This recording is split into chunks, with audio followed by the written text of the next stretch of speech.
This culture literally protected me from the peer pressure of the groove life, alcohol abuse, teenage pregnancy, and HIV. Kanjani? Phela senze namatshitshi ngina. Protector kanjani ke emhlangeni from groover. Amaklabhu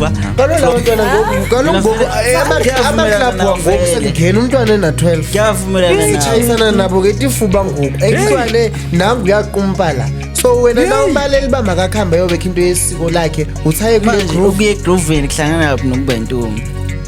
Phela ya-protect, basho njalo.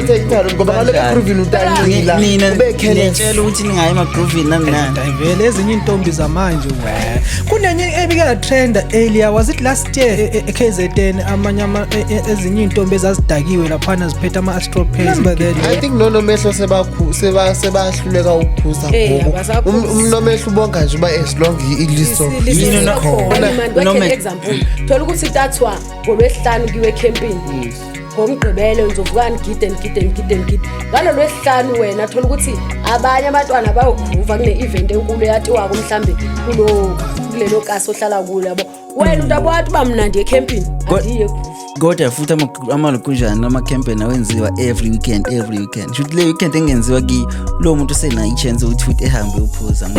Utshwala intombi akuhlanganisa into enhle le ekhiwa ukuthi khanje intombi kanjani naye angajoyina esemncinci into ukukhula elatu usiko kanti emhlangeni ufike efundiswe ini ufundiswa ubuntombi ukuthi phatha ubalula kwintombi ba utiphatha kanjani bakhona abakwazi ukuyiphatha ungamfundisa wena mzali egcekeni